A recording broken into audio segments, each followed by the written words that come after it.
China is the most populated nation on Earth and home to a booming organ transplant industry.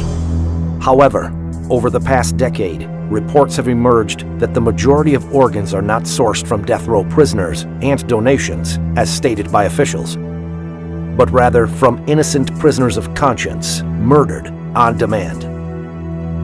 Researchers across the globe are uncovering new evidence that shows the true nature and scale of these abuses.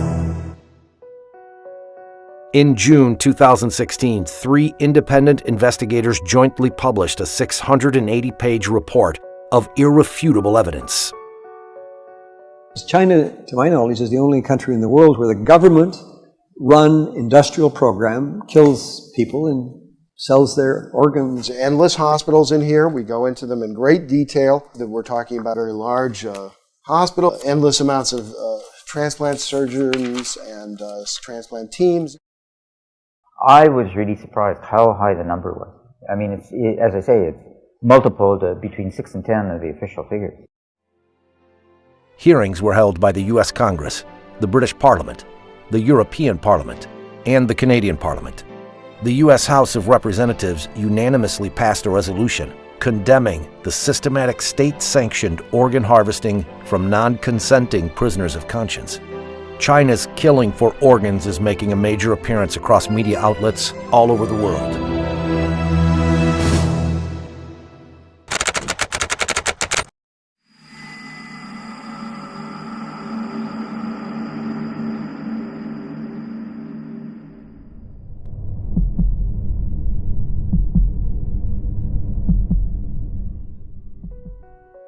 In 2006, it first came to light that prisoners of conscience were being killed on demand for organ transplants in secret detention facilities throughout China. The first 2 researchers to investigate were David Kilgour, former Canadian Secretary of State for Asia Pacific, and David Matas, an international human rights lawyer. When we started in 2006, I didn't know where the trials would lead or what the conclusion would be. The initial surprise and disappointment was that this was true, that it was happening throughout China, and it was happening from 2001 to the date of our report. Kilgour and Matas released their first report in July 2006 and later published the book Bloody Harvest. Around the same time, Ethan Gutmann, an independent investigative journalist based in London, he spent 7 years doing his own research before publishing The Slaughter in 2014. We made the point that it was really prisoners of conscience, we believe, are making up the bulk of these organs that are out there. And we came, as David Kilgour and David Matas and I, came to this from the same conclusion from very different, using very different procedures, but we did come to that conclusion. The investigators joined forces, researched hundreds of transplant hospitals in China, and released their new report in 2016. The 3 investigators were nominated for the Nobel Peace Prize for their work.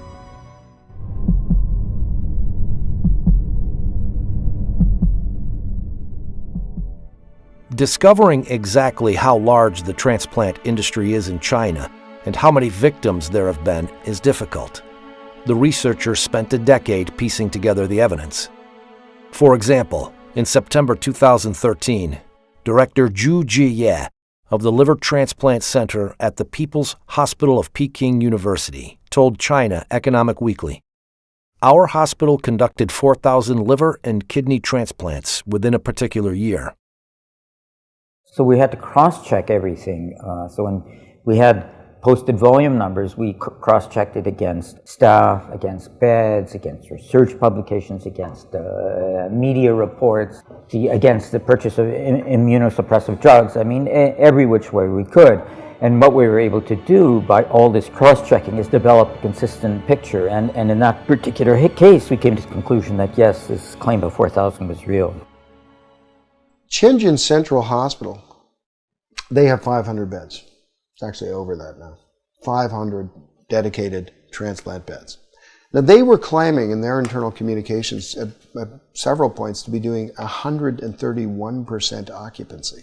What that means, again, 20 to 30 day stay, or what it suggests is they're doing about 5,000 transplants per year. These examples show that China's official claim of 10,000 transplants per year is easily surpassed by just a few hospitals. But these two hospitals are just the tip of the iceberg. The investigators found that more than 1,000 transplant hospitals applied for permits from the Ministry of Health in 2007 to continue doing transplants. That suggests these hospitals met the ministry's minimum capacity requirement for transplant centers it certifies. 169 were eventually selected. If you assume hospitals just operating at the minimums, never mind our actual estimate is closer to 100,000 a year. The researchers found other evidence of a massive transplant system, some of it from Chinese officials themselves. He Xiaoxun, a member of the expert committee of the Human Organ Donation Commission, stated, "The number of transplants increased by 10 times between 1999 and 2000, and further tripled by 2005. That's a 30-fold increase in 6 years." Wu Mengchao, known as the father of liver surgery in China, told the media in 2011, "China now performs the most liver transplants in the world." Since 2000, the entire United States has performed an average of about 6,000 liver transplants a year. This could be matched by just a few hospitals in China. That they had this endless supply of organs available on demand, and the only limit was capacity.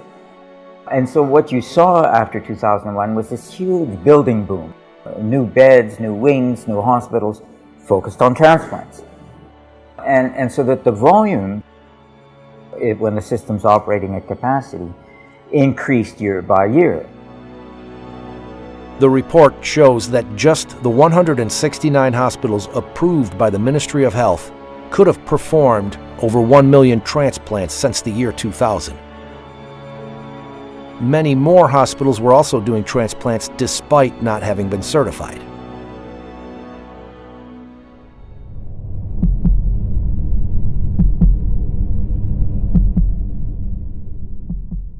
Organ transplantation has been continuously incorporated into the National 5-Year Plan and has become a high priority in China's national strategy. A large number of organ transplant research and training projects are funded under the major national programs and funds. The investigators found that China International Transplantation Network Assistance Center, CITNAC, listed transplant prices for foreigners on its archived website. It was bringing in about $9 or $10 billion a year, this industrial transplant operation going on across China now. It's a lot of money. A lot of hospitals are financing a lot of their activities through that.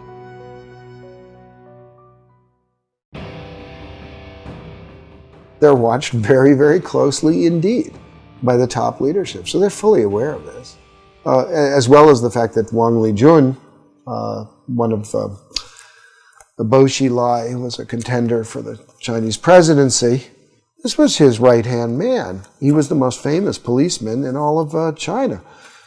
Here he is directing organ trafficking. I mean, he had a center which did this.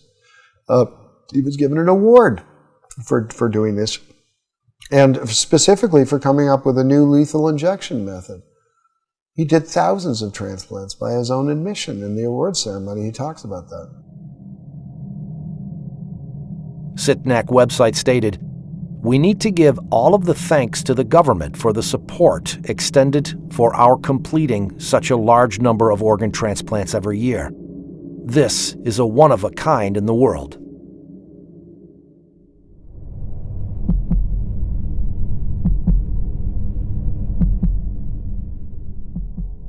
Researchers were particularly struck by one aspect of these transplants. Unlike anywhere else in the world, they were being done on demand. In countries with advanced organ donation and allocation systems, patients must usually wait years for a donor to become available. Yet in China, waiting times are commonly in weeks. The 2006 Liver Transplant Registry report showed that 27% of samples were emergency transplants. That means they found a new liver within days or even hours. It was back in 2005 when a patient of mine who has been on the top list of patients for human heart transplantation, came to me one day and told me that he was told by his insurance company, his Israeli insurance company, to go to China in 2 weeks' time as he was scheduled to undergo heart transplantation. And when I asked him how come such a surgery can be scheduled ahead of time, somebody has to die on the very day of the operation, he said he didn't know, and he went to China and got his heart transplantation exactly on the date that he was promised. One hospital in southwest China claimed to have donors seeking matched recipients, and also promised, in case of failure, we will continue to perform transplants until one is successful. In 2006, a chief surgeon of the Organ Transplant Center at a traditional Chinese medicine hospital published a study of 50 patients at his hospital who had each received kidney transplants 2, 3, or 4 times. Another example that's I can't get out of my head is a man from a country who went twice to China. First time he went, they brought him 4 sets of kidneys, and none of the 4 was compatible with him. 4 months later, he came back, and they brought him 4 more sets of kidneys, until finally the 8th kidney worked. And when we saw him, he was doing fine, but 8 human beings have been killed.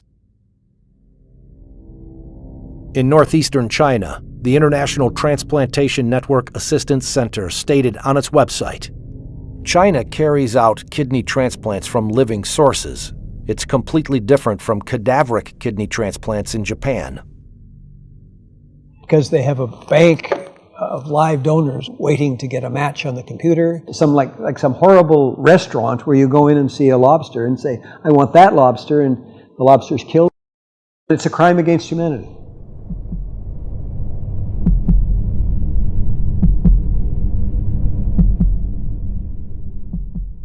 The Chinese government claimed that the vast majority of organs came from death row prisoners, and later, donations.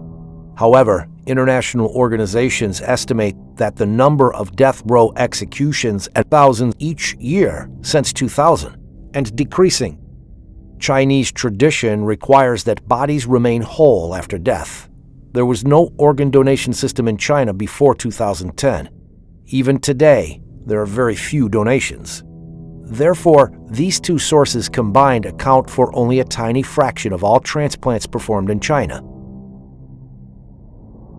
China started performing transplants with organs harvested from executed prisoners at a small scale in the 70s. In the years that follow, it also started using organs from prisoners of conscience. In 1999, the crackdown of Falun Gong starts. That is the largest action of scale by the Chinese Communist Party since the Cultural Revolution. And by 2000, 2001, that's when you have this explosion of transplant activity. We see continuity in the numbers over time. Falun Gong is as I call it, it's kind of a Buddhist revival group. It doesn't have churches and so forth, it doesn't have temples. What it has is sort of common beliefs. These shared beliefs revolve around self-improvement based on the values of truthfulness, compassion, and tolerance. By the end of the 1990s, the Chinese government estimated that over 70 million of its citizens were practicing Falun Gong.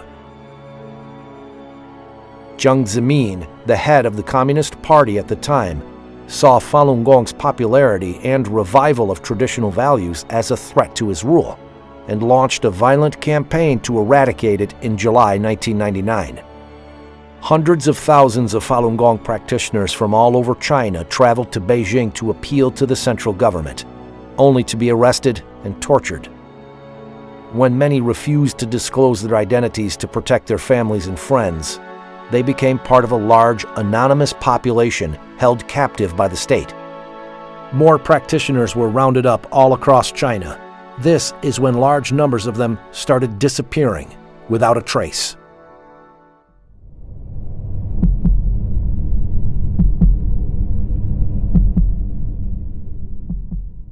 The official line in terms of repression of Falun Gong. The party is bankrupt them financially, ruin their reputations, destroy them physically. So that the vilification is destroying their reputations. The organ transplants is destroying them physically. There's the physical examinations, the blood testing, the organ examination, which have no other explanation than suitability for transplant. It was like convert or die. Convert or die. Turn in your friends or die. That it's state-sponsored genocide. We did not expect, after the Holocaust, to see this kind of medical corruption come round again.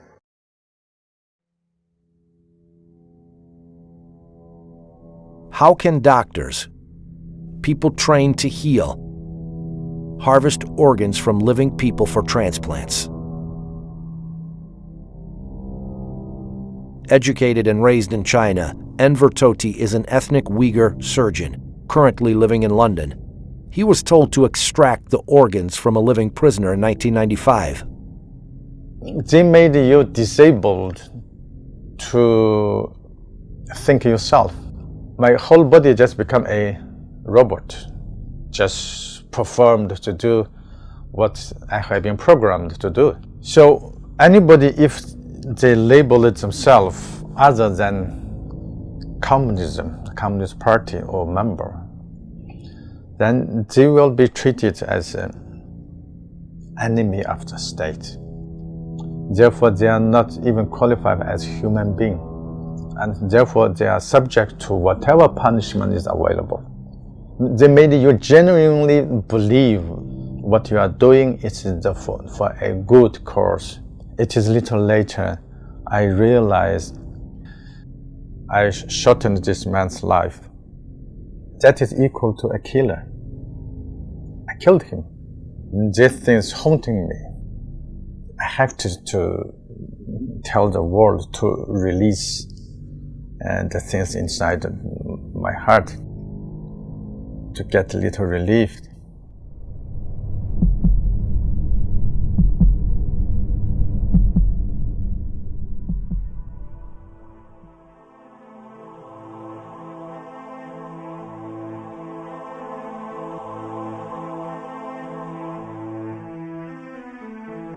In February 2017, Freedom House, an international human rights watchdog, published its own report on religion in China. It noted that a review of available information regarding organ transplants had found credible evidence suggesting that, beginning in the early 2000s, Falun Gong detainees were killed for their organs on a large scale. It added that the large-scale disappearance of young Uyghur men, accounts of routine blood testing of Uyghur political prisoners, and reports of mysterious deaths of Tibetans and Uyghurs in custody should raise alarm that these populations may also be victims of involuntary organ harvesting. I think, Gina, the first thing before you believe or you decide whether or not you want to believe is you have to learn the facts. The facts are there, the books are there, the research is there. Read it. Once you read it, I'm sure there will be no other way for you but to believe it. And we have to, I'm talking about the physician, have all to be together in order to stop it immediately. Until 2005, we didn't have no law. I found out that Israeli insurance companies and HMOs have been providing reimbursement, full reimbursement for these transplant of Israelis who went to China and got these illegal organs. So together with my friends, we sat down with our parliament, the Knesset, and in 2008, the Israeli parliament has enacted the organ transplant law, which totally bans any reimbursement of illegally obtained organ transplantation anywhere around the world. And since then, not a single Israeli patient went anymore to China. In addition to Israel, Spain, Italy, and Taiwan have passed laws restricting their citizens from traveling to China to receive an organ transplant from an illicit source. The systematic, government-sponsored harvesting of organs is a monstrous crime. I strongly believe that the 17-year campaign to eradicate Falun Gong will be seen as one of the great shames of recent Chinese history. Since I've been a student of the Holocaust, I feel that to a certain extent what we're seeing is just a continuation of what we saw there in another form, which is the endless and bottomless depravity of human nature. I mean, there's no limit to the form of evil that people can sink. When I was writing The Slaughter, I sometimes said, oh, I'm writing history, and then at the end of it I realized I wasn't. It was actually still going on. This is a new form of genocide, and it's using the most respected members of society to implement it. This is one of the central tests of our time. We can't avoid this any longer.